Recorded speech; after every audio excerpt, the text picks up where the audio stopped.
Selanjutnya kita lanjut saja ke pemateri yang ketiga, yaitu ada Ibu Norma nih.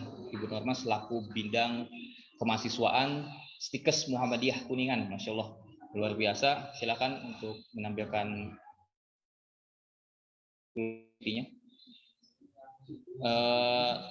Di sini materi yang disampaikan oleh Ibu Umi atau Ibu Norma yaitu terkait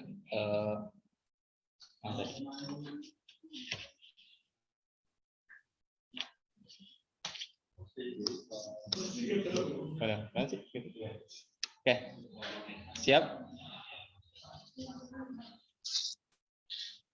CV-nya udah masuk.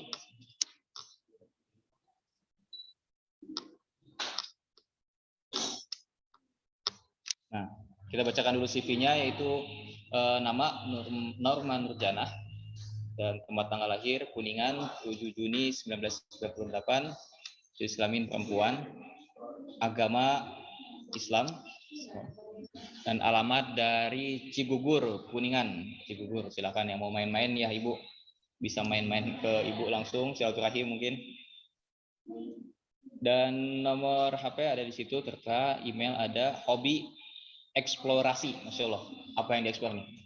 Menggali sesuatu keilmuan mungkin Ibu ya, karena bidang kemahasiswaan, dan menggali potensi mahasiswa, sepertinya menggali potensi mahasiswa karena di bidang kemahasiswaan gitu. Selanjutnya, status menikah, moto hidup, sebaik-baik manusia adalah yang bermanfaat bagi orang lain. Khairun nas anfa'uhum linnas, insyaallah. Riwayat pendidikan yaitu pendidikan formal SDN 3 Ciwaru, lulus tahun 1998, ITS SDN 3 Cigugur, lulusan tahun 1998, MTSN 3 Kuningan tahun 2001, SMAN 2 Kuningan tahun 2004, S1 Kesehatan Masyarakat Stikes Surya Global Yogyakarta, dan sedang menempuh S2 Kesehatan Masyarakat UNES, Universitas Negeri Semarang ya, on proses nih. Riwayat organisasi beliau LDK Stikes Surya Global Yogyakarta tahun 2007. Beliau juga anggota pengurus kami Komsat Widya Wiwaha Yogyakarta, dan juga Pemuda Pelopor Yogyakarta, FSLDK Kota Yogyakarta, Ketua Majelis Kesehatan PD Aisyah Kabupaten Kuningan, Kepala SSR TB HIV Care Aisyah Kabupaten Kuningan, dan pembina Fokusku, yang tahu Fokusku, Forum Komunikasi Muslimah Kuningan, dan juga riwayat pekerjaan pengurus pesantren mahasiswa putri Stikes Yogyakarta, guru SMK Muhammadiyah 2 Kuningan, tenaga pengajar Stikes Muhammadiyah Kuningan, kepala bagian program kreativitas mahasiswa dan alumni Stikes Muhammadiyah Kuningan, dan prestasi pengalaman dan aktivitas saat ini luar biasa, ini banyak nih. Pernah menyalonkan jadi anggota DPR Kabupaten Kuningan, Masya Allah, pernah menjadi pembicara pada acara peringatan Hari Kartini yang dinyalakan oleh Bebu Niku, dan juga moderator pada seminar gizi dan keamanan pangan yang diselenggarakan oleh Stikes Muhammadiyah, mengisi kajian-kajian kemuslimahan Kuningan, menjadi pemateri DM2 kami Kuningan, dan juga pemateri DAM atau Darul Akom PC Ikatan Mahasiswa Muhammadiyah Kabupaten Kuningan, juara 2 lomba sosialisasi stunting yang diselenggarakan oleh Go Kabupaten Kuningan, owner Fashion Fresh Milk, produk olahan susu. Masya Allah, luar biasa. Waktu kami persilahkan kepada Ibu Norma untuk menyampaikan materi. Dipersilahkan. Baik, terima kasih Kang Rama ya. Ya. Nyebutnya Kang Rama aja nggak apa-apa ya. Yep. Ibu. Bismillahirrahmanirrahim. Assalamualaikum warahmatullahi wabarakatuh.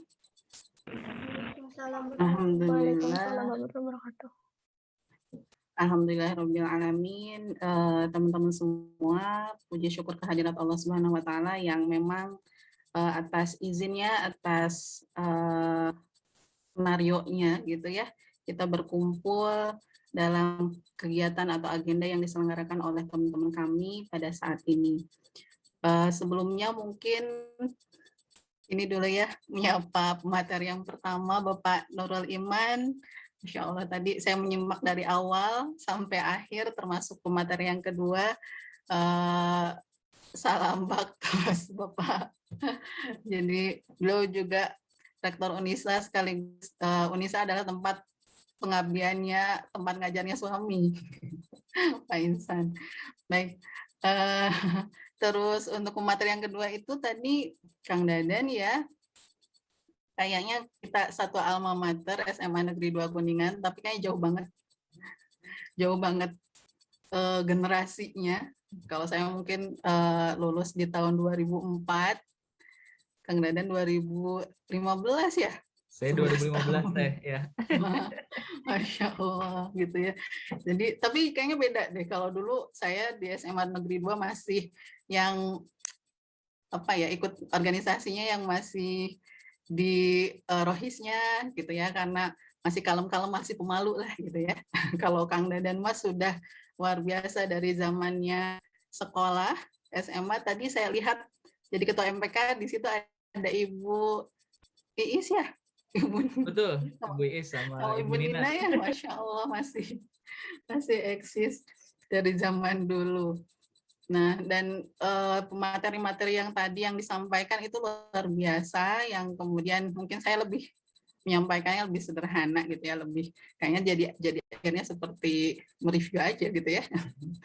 Nah, Masya Allah, tapi Alhamdulillah memang ketika teman-teman panitia menyampaikan, saya menjadi salah satu pemateri dan melihat pemateri 1 dan pemateri 2 yang luar biasa, itu juga menjadi sarana pembelajaran buat saya gitu ya. Jadi setiap materi yang disampaikan itu juga sangat bermanfaat untuk saya khususnya, dan juga pastinya juga oleh teman-teman semuanya. Silahkan diambil, banyak sekali manfaat yang bisa kita ambil seperti itu. Nah, teman-teman semua, saya diberikan amanah untuk menyampaikan share-nya dari saya atau dari panitia, teman-teman.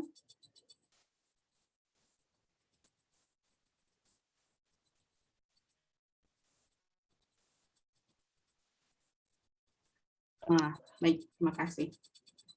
Jadi mengenai gali potensimu, tunjukkan daya saingmu, katanya gitu ya. Karena memang amanah beberapa tahun ini saya di bidang kemahasiswaan di Stikes Muhammadiyah Kuningan. Jadi memang sering bertemu, berkomunikasi dengan teman-teman mahasiswa gitu ya. Nah, yang memang notabene yang di situ ketika saya di bidang kemahasiswaan otomatis harus mendampingi ya, atau mungkin apa ya, mendampingi perjalanan mereka untuk menemukan potensinya seperti itu. Meskipun mungkin kulturnya itu akan berbeda-beda gitu ya, antara kampus yang eksak dengan kampus yang sosial mungkin ya, atau fakultas yang memang lebih eksak yang seperti apa. Tetapi di sini gitu ya, potensi yang kita miliki pasti ada setiap kita gitu, seperti itu.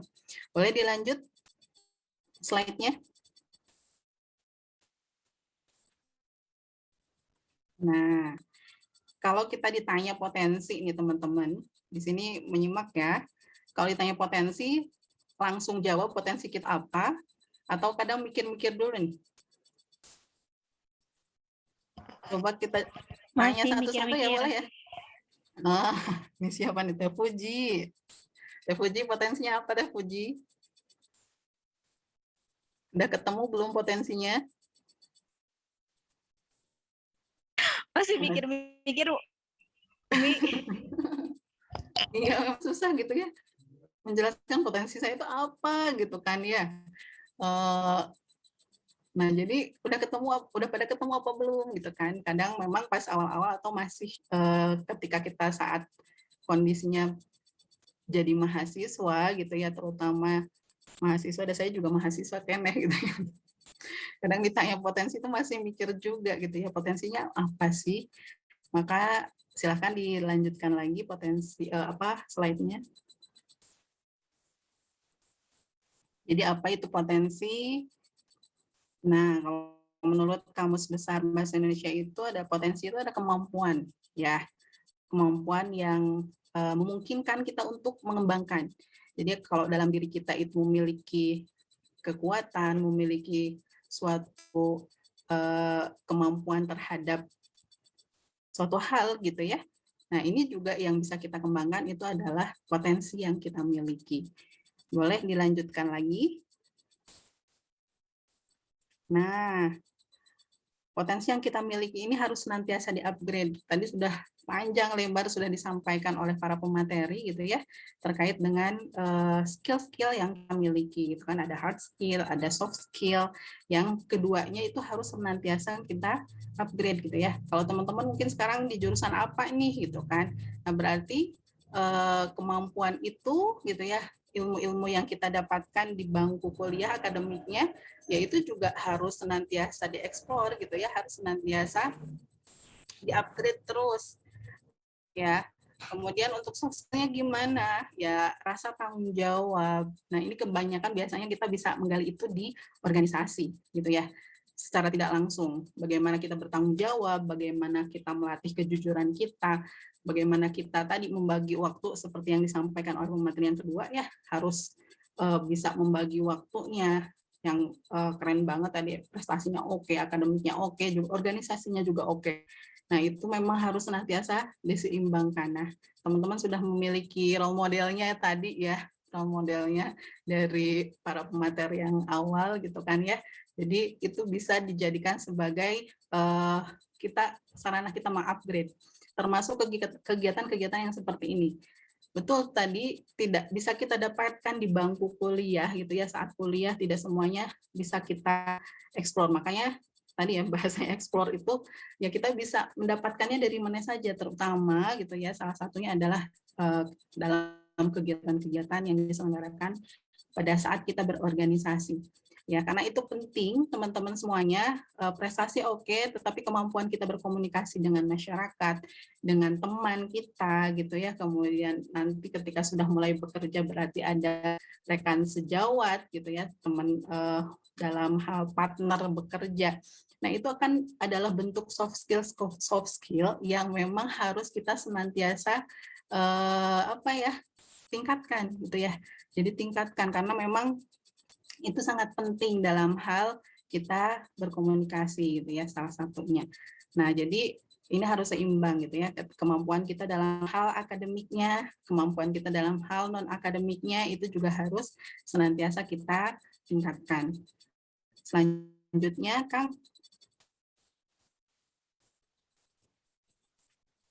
Nah, ini hanya gambaran gitu ya, bahwa jumlah mahasiswa di Indonesia ini jumlah mahasiswa baru gitu kan kurang lebih ada 1,8 juta dari jumlah penduduk Indonesia yang sekitar 270,6 juta. Jadi banyak sekali potensi-potensi muda ya yang dimiliki oleh Indonesia yang kalau seandainya potensi itu bisa kita maksimalkan itu sangat luar biasa. Ya teman-teman, kalau membicarakan mahasiswa kan memang mahasiswa itu golongan-golongan pemuda ya, kan masih pada muda kan ya. Nah kalau usia saya juga usia, anggaplah saya juga memang masih pemuda lah ya, karena masih memiliki kekuatan gitu kan ya, memiliki potensi yang bisa dikembangkan.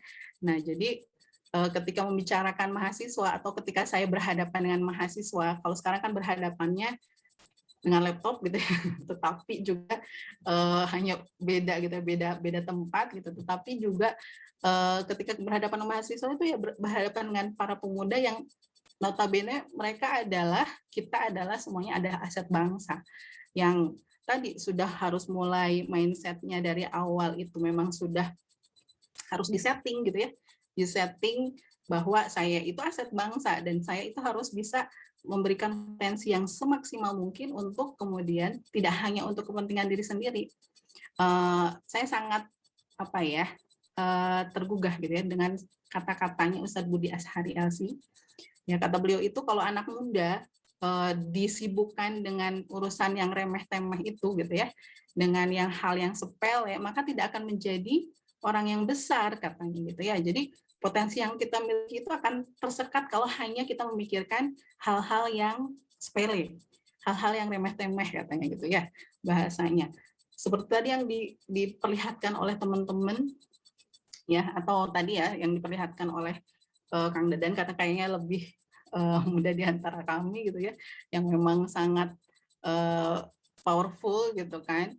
Nah, ketika tidak bisa mengubah atau misalkan kita tidak peduli dengan kondisi masyarakat, tidak peduli dengan kondisi yang ada di Indonesia gitu kan ya, maka ya itu berarti tidak akan bisa menjadi besar gitu ya. Jadi makanya anak muda kalau hanya disibukkan dengan urusan-urusan yang selek sama teman, dijadiin status katanya gitu ya, atau tersinggung oleh siapa kemudian curhatnya ke status, itu tidak akan menjadi orang yang besar gitu kan. Tapi anak muda yang akan menjadi orang yang besar itu adalah ketika dia sudah memikirkan umat gitu ya. Jadi teman-teman mulai memikirkan umat dari sekarang gitu. Jadi kan luar biasa banget. Ketika pun misalkan saya karena perempuan ya, di antara umat gadis perempuan saya sendiri yang kalau perempuan itu otomatis dia juga nanti ya akan menjadi seorang ibu. Ya, kalau jadi seorang ibu, otomatis kalau misalkan pemikirannya ya sudahlah hanya melaksanakan aktivitas sehari-hari biasa saja mungkin ya sudah biasa gitu. Tapi kalau misalkan kita sudah mulai menyeting gitu ya, menyeting bahwa nanti ketika saya menikah kemudian melahirkan generasi. Nah, generasi-generasi ini kan menjadi aset bangsa juga gitu kan. Komunikasi dengan suami, gimana sih ngerancang gitu supaya menjadi keluarga ini menjadi sarana atau tempat wadah untuk kemudian kita mencetak generasi-generasi muda yang memang mereka juga menjadi betul-betul aset bangsa yang betul-betul bisa membangun negeri ini seperti itu. Wah, luar biasa gitu ya kalau misalkan kita semua sudah menyeting pemikirannya seperti itu, terutama oleh kaum perempuan nih ya, banyak kayaknya ya peserta-peserta atau mahasiswa yang menyimak di sini. Nah, jadi teman-teman itu juga mulai dapat terbentuk itu ya ketika mahasiswa, bukan ketika besok ijab kabul gitu ya. Nah, kalau sudah ngomongin tentang menikah kayaknya semangat banget gitu kan. Nah, jadi kita itu menyeting itu tidak ujug-ujug gitu kan ya. Dari awal-awal ketika misalkan kita jadi mahasiswa pun memiliki pemikiran yang seperti itu, jadi nanti akan ke depannya itu akan terbawa. Kemudian selanjutnya boleh dilanjutkan. Nah, di sini mengutip ya dari Al-Quran, Quran Surat Al-Imran ayat 110, yang artinya itu kamu adalah umat yang terbaik yang dilahirkan untuk manusia, menyuruh kepada yang ma'ruf dan mencegah dari yang mungkar, dan beriman kepada Allah. Sekiranya ahli kita beriman, tentulah itu lebih baik bagi mereka, di antara mereka ada yang beriman, dan kebanyakan mereka adalah orang-orang yang fasik. Teman-teman yang digarisbawahi oleh saya di sini adalah ya kita itu adalah umat yang terbaik gitu ya. Maka layakan kita untuk menjadi umat-umat yang disebutkan itu. Nah, seperti itu. Jadi teman-teman ketika berorganisasi, ketika kuliah, apapun yang kita lakukan, kita sudah menyeting mindset-nya tadi gitu ya, bahwa kita itu sedang mempersiapkan diri dan generasi yang nanti akan ke depan itu menjadi tadi generasi-generasi yang lebih baik, insya Allah. Baik, selanjutnya.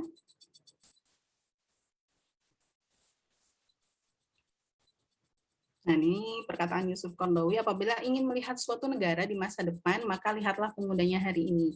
Nah, teman-teman, ini menjadi motivasi buat kita gitu ya, bahwa kalau kita ingin melihat masa depannya memang suatu negara itu adalah gemilang, maka lihat pemudanya sekarang.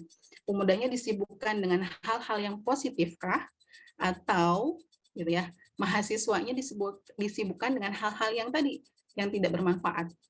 Ya, maka itu silahkan kita mengevaluasi masing-masing gitu ya. Ketika misalkan kita lebih banyak disibukkan oleh agenda-agenda dakwah, misalkan gitu ya, agenda-agenda yang positif, agenda-agenda yang kemudian lebih memicu kita untuk mengeksplorasi hal-hal yang baik seperti itu, maka ya tadi kita lihat masa depan negaranya gitu ya.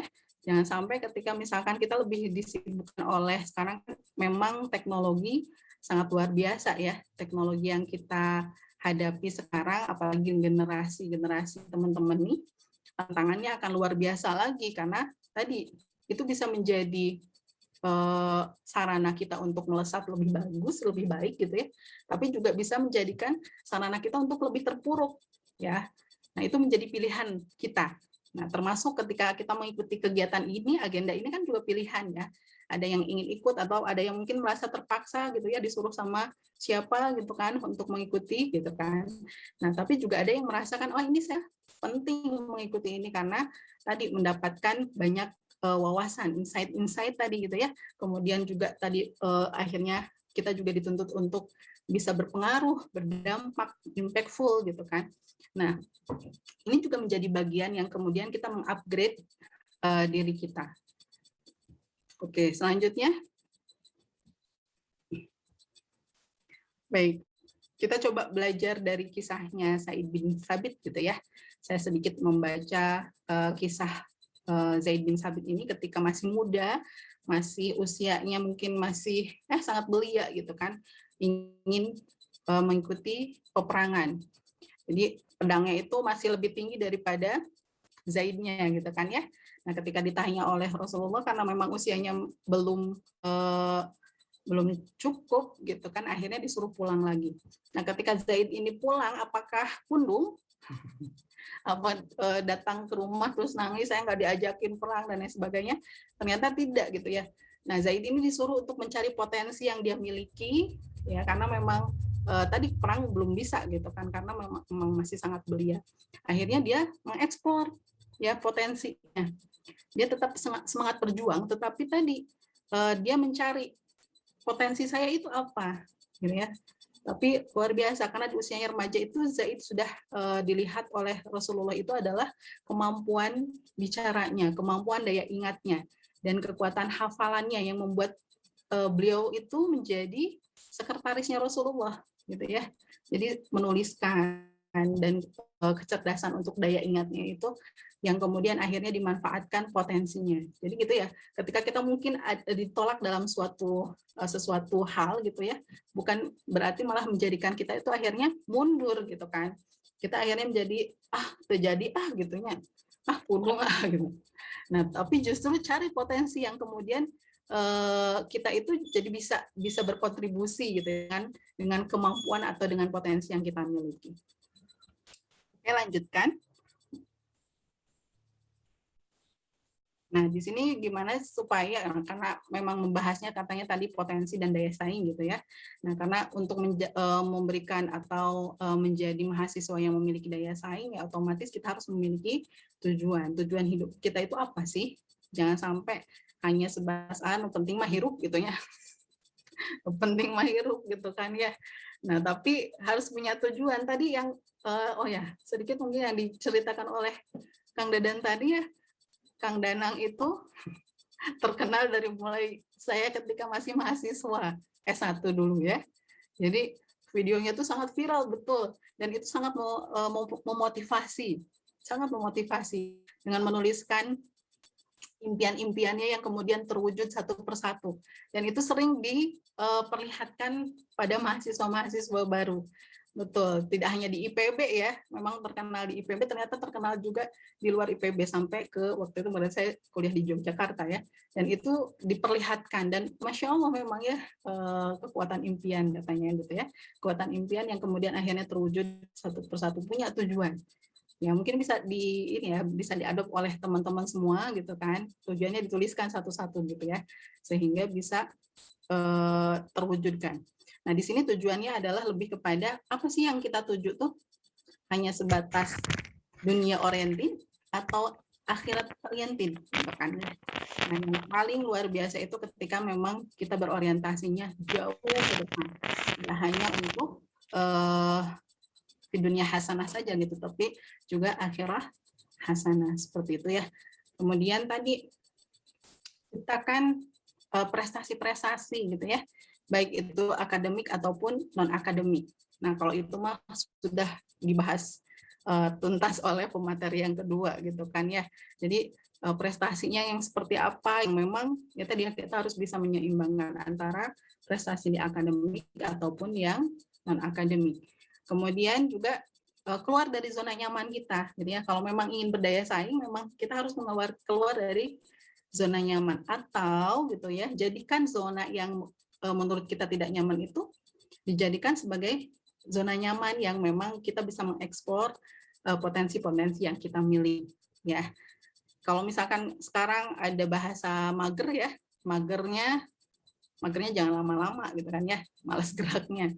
Ya, tetap harus bergerak karena kita masih memiliki potensi yang luar biasa, anak-anak muda, mahasiswa itu memiliki potensi yang luar biasa, kita harus senantiasa mengasah kepekaan sosial kita. Jadi kalau misalkan ada yang usianya segini tapi habis dari kampus ngamer gitu ya, nomor itu diem aja di kamar gitu ya, diam aja dengan aktivitas yang kemudian kita jarang sekali berinteraksi sosial, ini kita akan kesulitan gitu ya ketika setelah selesai pendidikan gitu ya, yang mau tidak mau kita akan terjun ke masyarakat. Bahkan gitu ya, ketika mahasiswa itu juga kan sudah ada tuntutan untuk pengabdian ke masyarakat tentunya gitu kan ya. Makanya dengan berorganisasi itu menjadi salah satu fasilitas gitu ya, fasilitator untuk kemudian kita juga mengasah bagaimana supaya kita bisa berinteraksi sosial. Kemudian tadi meningkatkan kapasitas diri. Ya, kita senantiasa meningkatkan kapasitas diri yang kalau misalkan ada sebuah kisah ya, yang kalau misalkan ada penelitian, katanya ada penelitian kutu loncat gitu ya, kutu loncat yang biasanya bisa melompat bisa sampai 2 meter, ketika dimasukkan ke dalam korek api, kotak korek api, itu ternyata dalam jangka waktu yang lama ketika dikeluarkan lagi kutu loncatnya ini sudah tidak bisa loncat setinggi 2 meter. Artinya di sini adalah kalau misalkan kita mengurung kapasitas kita gitu ya, maka ya tadi kita tidak bisa diajak loncat lebih tinggi lagi gitu ya, karena kita mengurung potensi kita seperti itu. Jadi kita harus senantiasa tadi insightful gitu ya, menambah wawasan, kemudian juga impactful gitu, dan senantiasa mengasah potensi kita yang kemudian ini untuk menambah atau meningkatkan kapasitas diri kita. Kemudian berpikirlah keluar dari box gitu ya. Jadi kreatif biasanya, orang-orang kreatif ini ya biasanya akan berpikir di luar dari apa ya, dari kungkungan gitu ya, dari sebuah kotak kalau misalkan diinginkan. Tetapi kita bisa berpikir yang kreatif. Nah, kreatifnya seorang Muslim gitu ya, seorang mahasiswa Muslim itu ya kreatifnya yang memang di sana kita akan memberikan kontribusi ya, kontribusi kepada negara kita, kontribusi kepada agama kita. Nah, jadi apapun yang kita lakukan itu adalah sebagai fasilitas untuk kita gitu ya, sebagai fasilitator untuk kemudian kita berkontribusi terhadap agama terutama ya. Pernah juga saya mendengarkan bahwa dulu zaman-zaman dulu gitu ya, zaman-zamannya Rasulullah dan para sahabat ketika mereka meneliti sesuatu gitu ya, atau para ilmuwan Muslim, mereka meneliti itu ya untuk kemudian kontribusinya terhadap agama gitu ya. Jadi banyak ilmuwan Islam yang memang itu adalah inspirasinya itu muncul karena syariat-syariat dalam Islam seperti itu. Ya, baik, bisa dilanjutkan. Masih ada? Nah, ini adalah di konsep kita gitu ya.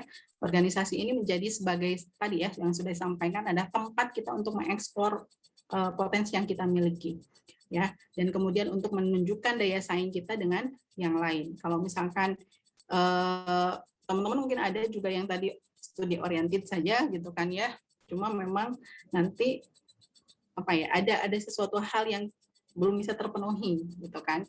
Tapi kalau kita bisa menyeimbangkan antara keduanya, ya organisasi ini menjadi bagian yang kemudian dia akan mengeksplor apa yang dimiliki di dalam dirinya.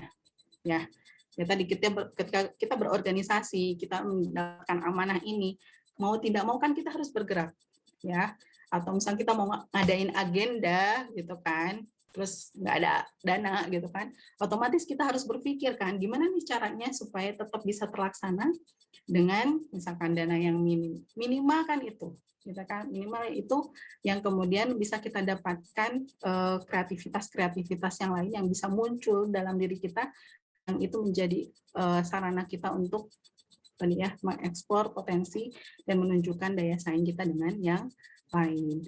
Nah itu sih mungkin tidak akan panjang-panjang ya, karena memang materi-materi yang disampaikan oleh pemateri pertama dan yang kedua itu sudah luar biasa, sudah sangat luar biasa, dan saya pun mendapatkan banyak sekali pelajaran-pelajaran, dan mudah-mudahan apa yang disampaikan oleh saya pun ya sedikit menambahkan gitu ya, menambahkan kebermanfaatan untuk teman-teman semuanya.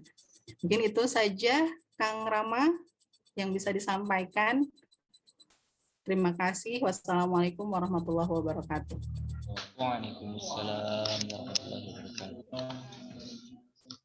Terima kasih kepada Ibu Norma yang telah mengisi materinya terkait bagaimana kita menggali potensi dan juga bagaimana kita menunjukkan atau show daya saing untuk sama-sama berjuang di lingkungan atau di mahasiswa, tujuannya untuk kebaikan tentunya.